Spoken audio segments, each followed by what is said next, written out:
नई बहू के आते ही पुरानी बहू हुई बेघर।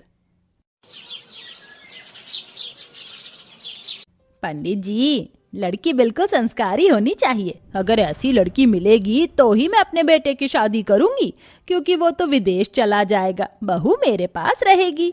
ये लो सरिता बहन, मेरे पास इस लड़की की फोटो है। सुना है बहुत संस्कारी है। लड़की तो सुंदर है पंडित जी, आप रिश्ते की बात आगे बढ़ाइए। सरिता के ऐसा कहने पर रिश्ते की बात पंडित आगे बढ़ाता है, जिसके बाद दोनों परिवार के सभी सदस्य एक दूसरे से मिल लेते हैं। हमें आपकी बेटी पसंद है। क्या आपको हमारा बेटा पसंद है? आपका बेटा इतना काबिल है कि मैं मना ही नहीं कर सकती। मेरी तरफ से भी रिश्ते की बात पक्की है।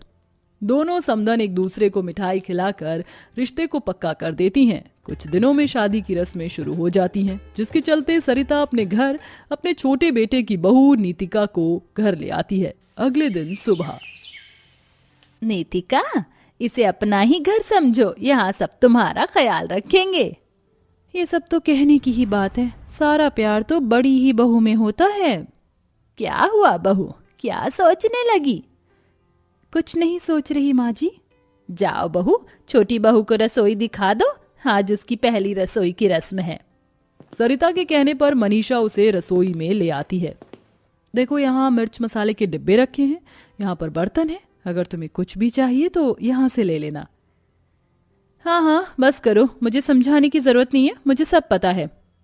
नीतिका का बर्ताव मनीषा को थोड़ा अजीब लगता है, जिसके बाद नीतिका उसे रसोई से बाहर जाने के लिए कह देती है।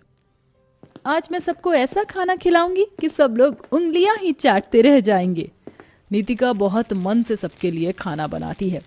आप सभी बैठिए, आज मैंने आप सभी के लिए अपने हाथों से बहुत स्वादिष्ट खाना बनाया है। क्या बात है, खाने में से तो खुशबू बहुत अच्छी आ रही है। जरा खाकर देखा जाए, आखिर खाना कैसा बना है। वीर जैसे ही खाना खाता है, उसे खाने का स्वाद नॉर्मल सा ही लगता है। खाना तो ओके ओके है। बड़ी बहू ने अपनी पहली रसोई पर बहुत सारे पकवान बनाए थे और वो सभी बहुत स्वादिष्ट थे। छोटी बहू, तुमने बहुत अच्छी कोशिश की, लेकिन अभी तुम्हें खाना सीखना पड़ेगा। मनीषा तुम्हारी मदद करवा देगी। सरिता और बाकी सब खाना खाने के बाद चले जाते हैं। देवरानी जी, मैं टेबल साफ कर देती हूँ, तुम चाहो तो जाकर अपने कमरे में आराम कर सकती हो। अब घर के सारे काम करके ये जताना चाहती हो कि मुझे कुछ नहीं आता और तुम बिल्कुल परफेक्ट हो? ये तुम क्या कह रही हो? मुझे कुछ समझ नहीं आ रहा। जेठानियों की सभी चाल मैं बहुत अच्छे से जानती हूँ। नीतिका गुस्से में सारे बर्तन उठाकर रसोई में लेकर जाती है और उन्हें धोने लगती है। एक दिन माँ जी ने खुद जेठानी जी को इस घर से बाहर ना कर दिया तो मेरा नाम भी नीतिका नहीं। गाने दो अभी जितने गीत गा रही है मेरी जेठानी के। नीतिका को पहले दिन से ही अपनी जेठानी बिल्कुल भी पसंद नहीं थी। कुछ दिन तो नीतिका ही घर में सारे काम करके अपनी सास को दिखाती है।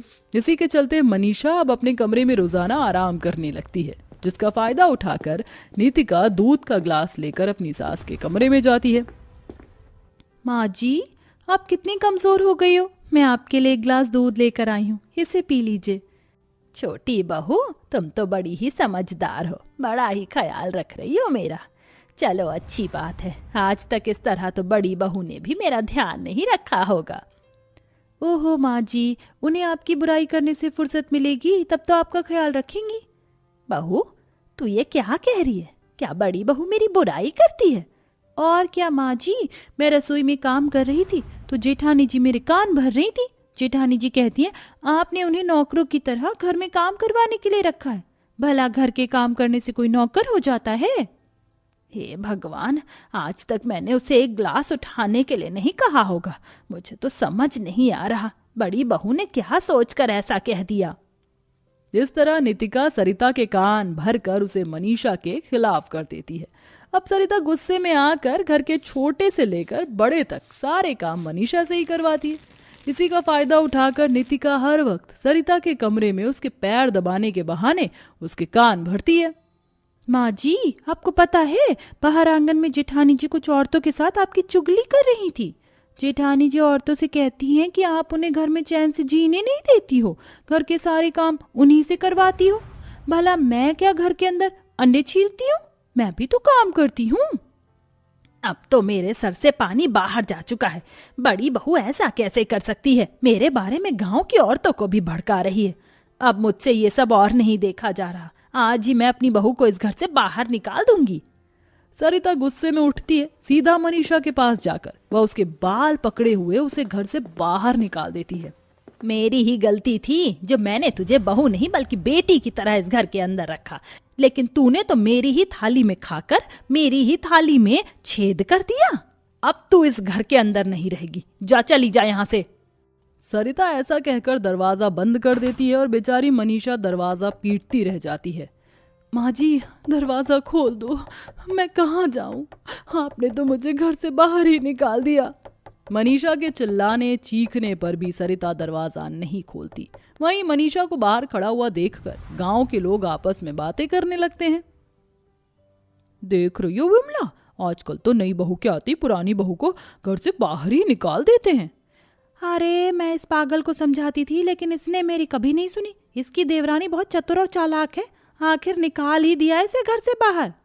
सब लोगों की बातें सुनकर मनीषा को बहुत दुख होता है और वह रोते हुए वहां से जाने लगती है। चलते चलते कुछ दूरी पर उसे एक टूटी फूटी झोपड़ी दिखाई देती है। आखिर मैंने ऐसा क्या कर दिया जो माँ जी ने मुझे घर से ही निकाल दिया है? हे भगवान, अब मैं यहाँ कैसे रहूंगी? मनीषा रोती रहती है। उस रात बेचारी के पास खाने को भी कुछ नहीं था। भूखी प्यासी बेचारी उसी झोपड़ी में सो जाती है। अगले दिन वह अपने पेट को भरने के लिए यहाँ वहाँ काम ढूंढना शुरू कर देती है। कहीं भी नौकरी नहीं मिल रही, अब मैं क्या करूं? 1 से 2 दिन तक तो मनीषा यूं ही भूखी प्यासी भटकती है, लेकिन फिर वो अपने घर के बाहर एक गत्ते पर कोयले से लिखती है, मात्र 100 रुपए में बच्चों के लिए अच्छी शिक्षा। बोर्ड लगाने के बाद गांव के कुछ लोग अपने बच्चे को मनीषा के पास पढ़ने के लिए ले आते हैं। अब मनीषा बच्चों को पढ़ाकर पैसे कमाती है और इस झोपड़ी में रहने लगती है। छोटी सी ट्यूशन पाठशाला से वह धीरे धीरे एक स्कूल में नौकरी भी करने लगती है और टीचर बन जाती है।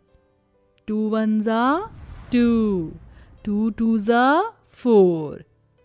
ऐसे ही मेरे पीछे बोलते रहो बच्चों। मनीषा बच्चों को बहुत अच्छे से पढ़ाती, जिसके चलते बच्चों को अच्छी शिक्षा भी मिलने लगी और सभी बच्चों के माता पिता भी बहुत खुश होते हैं। इसी तरह वह स्कूल टीचर बनके अपने सभी परेशानियों को दूर कर लेती है और अपने लिए घर भी खरीद लेती है। लेकिन वहीं सरिता की छोटी बहू अब घर पर खुद राज करने लगती है और सरिता के साथ नौकरों जैसा बर्ताव करने लगती है। अरे सारा दिन तो खाती रहती हो, जरा देखो अपने आप को, ढोलक बन चुकी हो माँ जी। आप घर में थोड़े काम करोगी तो वजन कम हो जाएगा और घर में एक नौकरानी की जरूरत भी नहीं पड़ेगी। अच्छा माँ जी, जाकर मंडी से सब्जी लेकर आओ और खाने के लिए कुछ अच्छा बना लेना आज। ठीक है बहू, जैसे तू चाहे। ऐसा कहकर सरिता बाजार से सब्जी लेने जाती है। वहीं उसे अपनी बड़ी बहू दिखाई देती है। अरे ये तो मेरी बड़ी बहू है, मनीषा, मनीषा।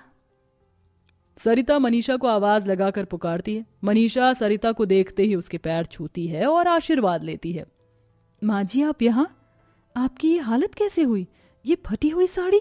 क्या बताऊं बहू, छोटी बहू की बातों में आकर मैंने तुझे घर से निकाल तो दिया, लेकिन तेरे निकलते ही छोटी बहू ने मुझे घर की नौकरानी बना दिया। अब वो घर पर राज करके बैठी है। ये सुनकर मनीषा का दिल पिघल जाता है। वह अपनी सास के किए हुए बर्ताव को माफ करके उसे अपने साथ अपने घर ले जाती है और उसे अपने स्ट्रगल के बारे में बताती है, जिसे सुनकर सरिता को खुशी भी होती है, लेकिन उसे अपने किए पर पछतावा भी होता है। मैंने बहुत गलत किया बहू तुम्हारे साथ, मुझे माफ कर देना। आप मेरी बिल्कुल माँ जैसी हो, आपको माफी मांगने की कोई जरूरत नहीं है। आज से आप मेरे पास ही रहोगी। इस तरह घर की बड़ी बहू अपनी सास के साथ खुशी खुशी रहने लगती है।